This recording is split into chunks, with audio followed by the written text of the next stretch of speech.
Então, o que nos chega do México todos os dias pelas redes sociais, informações e tudo, é que lá parece que se vive uma espécie de faroeste caboclo, ou seja, as pessoas estão dando tiro nas ruas, as pessoas estão morrendo, o exército está atacando, paramilitares, enfim. Essa é a realidade do México hoje? Bom, de fato o México vive uma crise social, uma crise política bastante intensa, que nós poderíamos mapear a partir de 1994, pensando na história recente do México, a partir da assinatura do Tratado de Livre Comércio, né, com os Estados Unidos e Canadá. A assinatura desse tratado abre de fato, ou intensifica de fato um processo de abertura econômica, abertura, subordinação política e subordinação militar aos Estados Unidos, né? Grosso modo, o resultado desse processo de abertura foi uma privatização do aparato estatal mexicano, que era importante, das empresas estratégicas, uma militarização do país em função da crise social que se derivou da implementação, da intensificação do neoliberalismo e que fica mais clara a partir de 2006 com a assinatura da Iniciativa Mérida e da suposta guerra ao narcotráfico, e uma crise política derivada também desses dois fatores, que tem relação com a incapacidade frente a essa crise generalizada do Estado mexicano ou da configuração do Estado mexicano apresentar soluções reais para os problemas da maioria do povo mexicano, né? Só para se ter uma ideia do tamanho dessa crise, a gente poderia falar primeiro na questão da militarização e do aumento do narcotráfico, das mortes de desaparições oficialmente, e são cifras rebaixadas, né? São 120 mil mortos e 80 mil desaparecidos entre 2006 e 2012. A perda da soberania alimentar, principalmente no principal produto, que além do mais articula a visão de mundo dos povos pré-hispânicos mesoamericanos, que é a dependência do milho, né, do maíz, que já é importado dos Estados Unidos, e a intensificação das migrações, e toda a violência envolvida com a intensificação das migrações. Migração infantil, muito importante também, tráfico de mulheres, o feminicídio, que é um problema bastante intenso no México inteiro e particularmente na fronteira com os Estados Unidos. Então essa crise, essa ideia do faroeste caboclo, em certa medida é real, né, porque estimulou, além da militarização do país, o surgimento de grupos paramilitares, desarticulando as resistências indígenas, e também a resistência popular, que teve que se armar muitas vezes para poder enfrentar tanto o Estado quanto o narcotráfico. Estamos falando aqui da emergência das polícias comunitárias, né?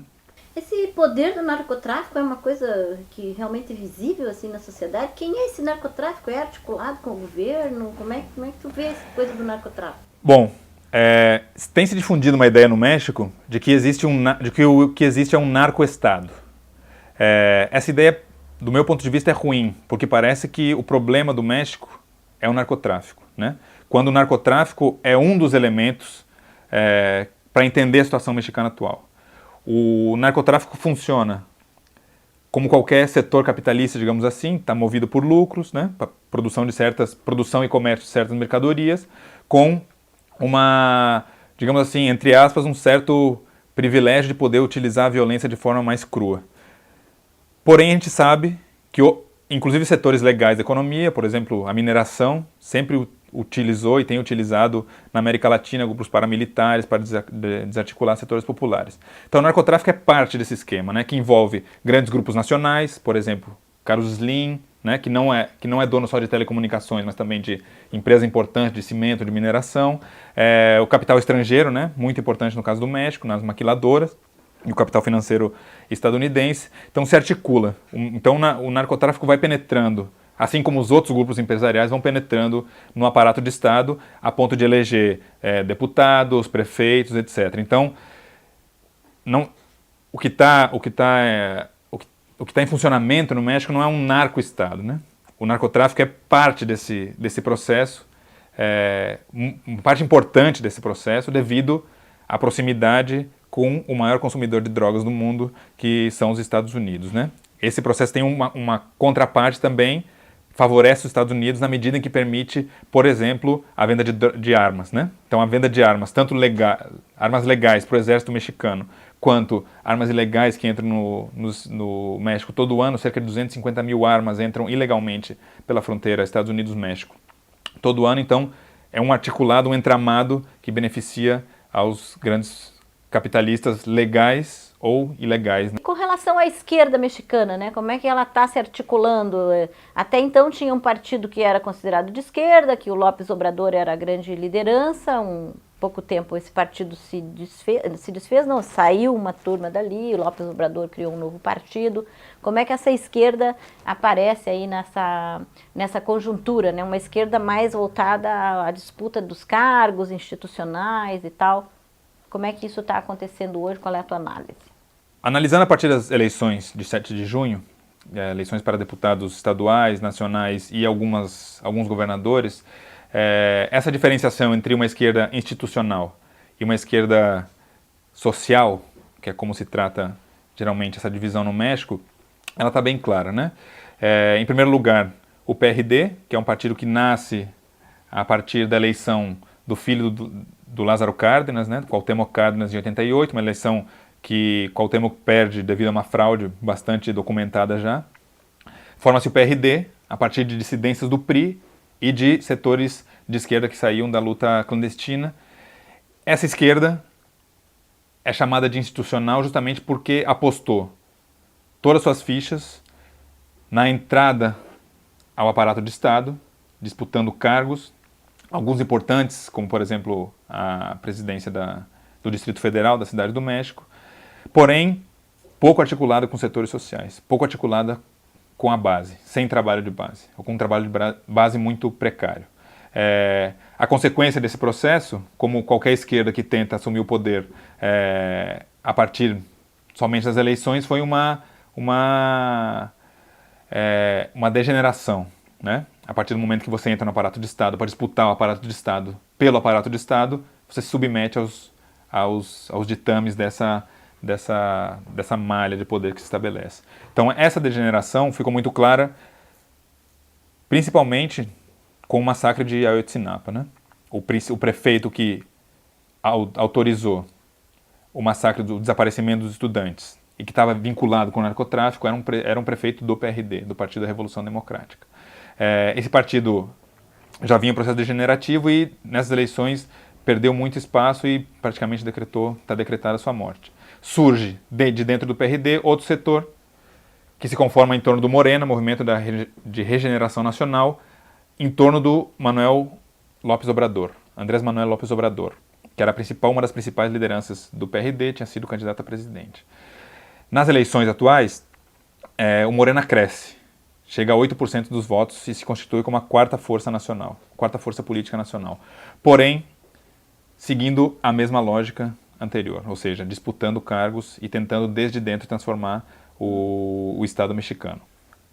No outro extremo, a gente tem a esquerda social, que é uma esquerda ampla, com muitos movimentos, com divergências importantes dentro desses movimentos, entre si, e com uma fragmentação bastante visível. Temos, então, desde grupos autonomistas, chamados autonomistas, o Exército Zapatista talvez seja a grande expressão, mas também aí se incluem as polícias comunitárias, né, alguns movimentos autonomistas, e setores mais vinculados a uma tradição marxista, das guerrilhas da década de 70. Né? Essa esquerda ainda é muito fragmentada, tem crescido devido ao aprofundamento da crise social mexicana, porém ainda não consegue se articular com um projeto nacional. Né? É um projeto que provavelmente vai levar algum tempo para se efetivar. É necessário na medida em que a ofensiva das classes dominantes ela é coesa, e um combate fragmentado vai ser incapaz, né, de apresentar outra perspectiva de construção de um outro México possível. Né? Ficou muito claro também nessas eleições que essa esquerda talvez esteja dando um giro de uma resistência mais localizada para uma ofensiva contra alguns aparatos do sistema. Né? A queima das urnas em Oaxaca, em Guerrero, e a necessidade do exército intervir para garantir as eleições em algumas comunidades mostra que pode estar ocorrendo agora uma virada, digamos, né? Uma percepção de que é necessário uma ofensiva maior e que as resistências locais, as autonomias são importantes porque garantem uma vida digna, mais digna para aquelas comunidades que fazem parte dessas comunidades, mas é incapaz de articular outro projeto de poder, outro projeto de país, né? A discussão, e no México foi muito presente a discussão de mudar o mundo sem tomar o poder, ou que a toma do Estado já não é a meta principal. Se compreende isso no caso mexicano, por quê? Porque tivemos uma revolução que chegou ao aparelho de Estado e se degenerou. E retrocedeu, né? A institucionalização da revolução por parte do PRI é a maior prova disso. Então, falar de toma do poder no contexto das esquerdas mexicanas é um tema sensível. Agora, construir outro mundo, outra sociabilidade, implica necessariamente, cedo ou tarde, se perguntar por quem vai coordenar essa nova sociabilidade. Isso e como vai ser. Isso é o tema do poder. É o tema do poder pensado de outra forma, né? Mas é necessário voltar a colocar sobre a mesa o tema do poder popular, de um poder que não seja vertical, que seja participativo, que leve em conta os saberes, as tradições, os usos, os costumes das comunidades no México, que tem a raiz indígena, seja na cidade ou no campo, enfim, mas o tema do poder segue, né? E é necessário voltar a falar sobre isso, e o tema do poder necessariamente significa também pensar para além do local. E pensar para além do local significa, por sua vez, pensar que as diferenças que existem entre os setores populares precisam ser dialogadas, conversadas, para se apresentar alguma proposta que não seja homogeneizadora, ou seja, que garanta as diferenças, mas que permita que essas diferenças convivam num estado de coisas mais democrático, né? Porque o capitalismo, ele implica necessariamente a negação da diferença, né? A homogeneização das formas de vida, a negação das formas de vida tradicionais é imposta é o que o capitalismo quer, impõe, e é necessário então construir uma perspectiva de poder desde a diferença, a partir da diferença, mas que não seja menos antagônica, não seja menos combativa para enfrentar um poder que é centralizado, que é o poder do capital.